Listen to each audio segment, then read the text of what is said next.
അതും പോരാഞ്ഞ് എല്ലാ കുറ്റവും സ്വയം അങ്ങ് ഏറ്റെടുത്തിരിക്കുന്നു. നിധിയുടെ ഭാഗത്ത് ഒരു തെറ്റുമില്ലെന്ന മൊഴിയും കൊടുത്തു. അതോടെ സുഖമായല്ലോ. ബോധമുണ്ടോടി നിനക്ക്? ബുദ്ധിയുണ്ടോ? എന്ത് വിചാരിച്ചിട്ടാ പോലീസിൽ നീ അങ്ങനെ ഒരു മൊഴി കൊടുത്തത്? അമ്മയ്ക്ക് ഇനി എന്നെ മനസ്സിലായിട്ടില്ല അല്ലേ? അമ്മ എന്താ വിചാരിച്ചേക്കുന്നെ? നിധിക്ക് മാപ്പ് കൊടുത്ത് എല്ലാം ക്ഷമിച്ചു എന്നും പറഞ്ഞ് ഞാൻ അവളെ വെറുതെ വിട്ടുന്നോ? ഇപ്പൊ അവൾക്കെതിരെ ഞാൻ മൊഴി കൊടുത്തു എന്ന് തന്നെ വെച്ചോ. പോലീസ് ഒരു കേസ് ചാർജ് ചെയ്ത് അവളെ കസ്റ്റഡിയിലെടുത്ത് ചിലപ്പോ അവളെ ശിക്ഷിച്ചെന്നും വെച്ചോ. അതുകൊണ്ട് എനിക്കെന്താ അമ്മേ പ്രയോജനം? നിധിയുടെ ഭർത്താവിന്റെ പേര് ഗൗതമെന്ന. അവളെ പോലീസ് കസ്റ്റഡിയിലെടുത്താൽ തന്നെ അവളെയും കൊണ്ട് പോലീസുകാർ സ്റ്റേഷനിൽ എത്തുന്നതിന് മുന്നേ അവളെ പുറത്തിറക്കാനുള്ള ഏർപ്പാടുണ്ടാക്കും ഗൗതം. പുല്ല് പോലെ നിധി ഇറങ്ങി പോലെ നമുക്ക് തോന്നുന്നുണ്ടോ? പക്ഷെ ഇപ്പോഴാണെങ്കിൽ ഞാൻ നിധിയെ രക്ഷിച്ചവളാ. അവളുടെ മനസ്സിൽ എനിക്ക് അനുകൂലമായിട്ട് ഒരു സിമ്പതി വർക്കൗട്ടായി തുടങ്ങിക്കാണും. അത് വെച്ചായിരിക്കും ഞാൻ ഈശ്വരമംഗലത്തേക്ക് തിരികെ കയറാൻ പോകുന്നത്. ഇതൊക്കെ നടക്കുന്ന കാര്യമാണോടി മോളെ? നടക്കും, ഇതേ നടക്കും. കാരണം നിധിയും ഗൗതമും ഇപ്പൊ ശിവാനിയോട് കടപ്പെട്ടവരാ.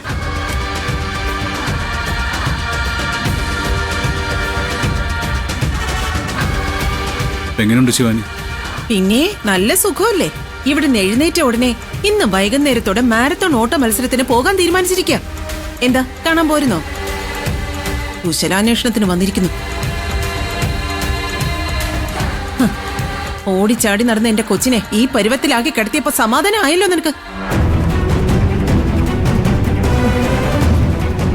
അല്ലാതെ തന്നെ ജീവിക്കാൻ ഒരു ഗതിയില്ലാത്ത അവസ്ഥയില്ല.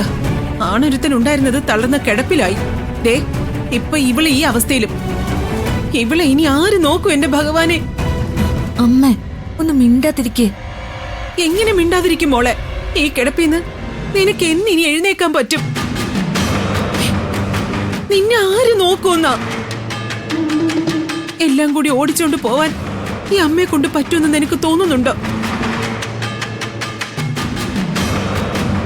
അന്നത്തെ ആഹാരത്തിന് പോലും ഗതിയില്ലാത്ത അവസ്ഥയിലായി ഇപ്പോ. അതിന്റെ കൂടെ നിന്നെ ഞാൻ എവിടെ കൊണ്ടിട്ട് നോക്കും? എന്നെ കൊണ്ട് ഇനി ഒന്നിനും പറ്റുമെന്ന് തോന്നുന്നില്ല. അമ്മയുടെ അവസ്ഥ എനിക്കറിയാം. അച്ഛനെ നോക്കാൻ പോലും അമ്മ എന്തുമാത്രം കഷ്ടപ്പെടുന്നുണ്ടെന്ന് എനിക്കറിയാം. അതിന്റെ ഇടയിൽ ഞാനും കൂടി അവിടേക്ക് വന്നു കയറിയ അമ്മയ്ക്ക് അതൊരു വലിയ ഭാരമാവും. ഭാരമായതുകൊണ്ടല്ല, ഗതികേട് കൊണ്ട് പറഞ്ഞു പോയതാ മോളെ ഞാൻ. സാരല്ലമ്മേ, പറ്റിപ്പോയില്ലേ.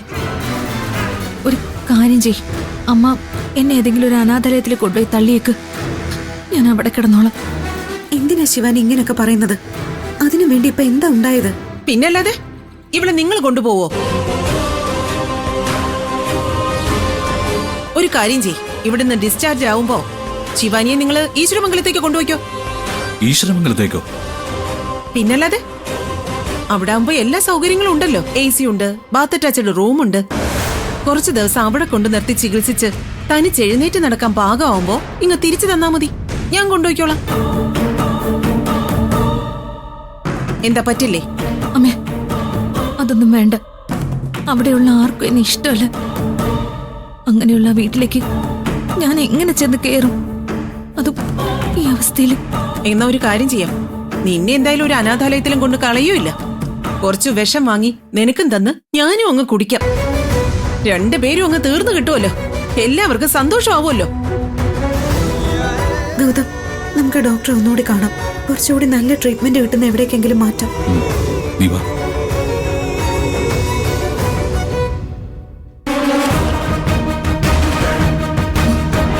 എടി മോളെ, ഇത്രയൊക്കെ നമ്മൾ അഭിനയിച്ചിട്ടും നിന്നെ ഈശ്വരമംഗലത്തേക്ക് കൊണ്ടുപോകാന്ന് അവര് പറഞ്ഞില്ലല്ലോ. പറയും, പറയാതെ എവിടെ പോവാൻ? അമ്മ രണ്ടെണ്ണത്തിന്റെ ഭാവം ശ്രദ്ധിച്ചില്ലേ? രണ്ടെണ്ണം ഒന്ന് ഉലഞ്ഞു നിൽക്കുക. ഇനി ഈസി ആയിട്ട് വീഴ്ത്താൻ പറ്റും നമുക്ക്. ബാക്കി ഞാൻ പറയുന്നത് പോലെ അമ്മ ചെയ്താൽ മാത്രം മതി.